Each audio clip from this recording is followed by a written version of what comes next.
Hello guys, welcome back to another Inspo. For today's video, we are going to show you or discuss with you how to factory reset Cloud Mobile Stratus C8. So if you're interested, let's get started. So you might be wondering how to exactly factory reset your Cloud Mobile here.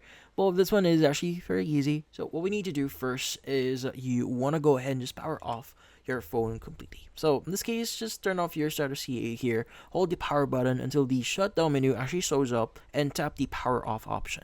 Now wait for a few seconds until the device is fully turned off.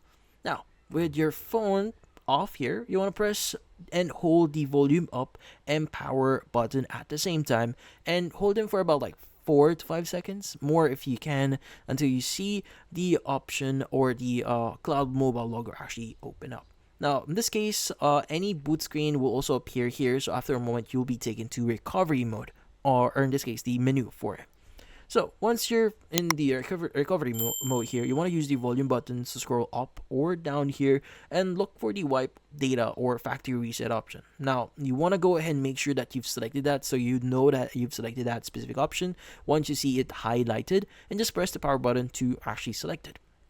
Now, in this case, you'll see a confirmation screen here asking if you're sure you want to erase everything. So use the volume buttons again to choose yes, and hit the power button to confirm. Now, your phone will begin the factory reset process, and it usually takes just a minute or two. Now, once the reset is done, the screen will go back to the recovery menu. Choose the reboot system now, and press the power button, and your phone will start it's like from a box. So no passwords, no data, so just a clean start here. But in this case, that's about it. So hopefully this video was able to help you like and subscribe to NFT Inspo. Thank you for watching.